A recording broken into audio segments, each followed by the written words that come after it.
Hello, and welcome back to Homesteading Adventures.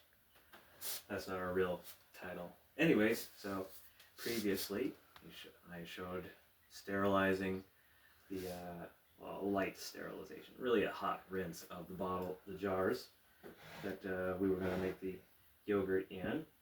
Now, the first night following this recipe, I only had 8 hours. I put it in the crock pot. I believe that showed up in the video. Yes, so 8 hours in the crock pot. It didn't quite work the way I expected because the temperature didn't hold. Like I said, I hadn't done this before. I'm going based on a recipe and also just common sense. So it didn't hold at 110. It spiked up to about 120, but I caught it at a certain point and I removed it and turned it off. So that's all to say that the temperature fluctuated a little bit, but it didn't get higher than about 120. In the morning, I opened it up and they were still basically milk. So at that point, I was like, maybe I killed it because it was too hot. Who knows?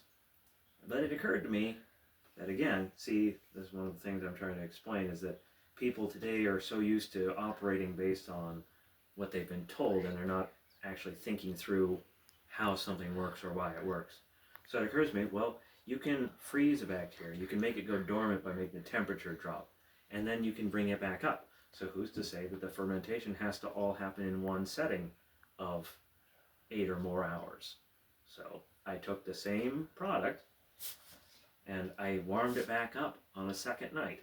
I used a water bath, and then I put it behind the wood stove and wrapped it in a blanket after it had reached temperature. So, and then it got probably about 10 hours. So it's probably a total of about 18 hours. And let's see how this turned out. You can see my hand motion that it is congealed beyond obviously what milk is. Underneath, you've got a gelatinous-like consistency. I'll bring that in so you can see. You can see that is clearly the consistent, not of milk, but of yogurt, with no starter, never being pasteurized.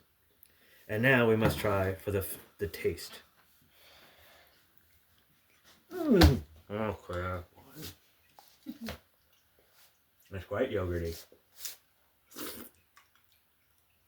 Raw yogurt, made without starter, no added lactobacillus except what was already in the milk. It was never pasteurized. Look at that. Look at that stiff peak. So let the internet know that I don't make stuff up. That should have been obvious, because people have been making yogurt for thousands of years without the aid of cultures that they bought from a lab or something.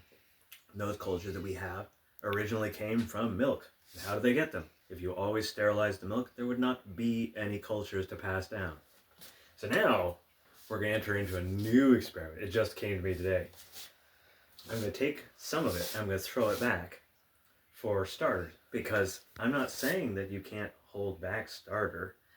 That's obviously, I've got a good culture now, so on the first try, not generations, not thousands of years, first try. So I'm going to save that back and just keep my starter going. And it occurs to me, because see how we had the temperature variance, and it still survived. It still did its thing. That's like my whole point. It's not rocket science. It's yogurt making. So I'm going to try an even newer experiment. I'm going to save one jar and starter and keep it going in the fridge. I'm going to do one starter and save it on the counter at room temperature and just keep feeding it and using it, feeding it and using it. So then we'll see what that's going to be like. That's all. So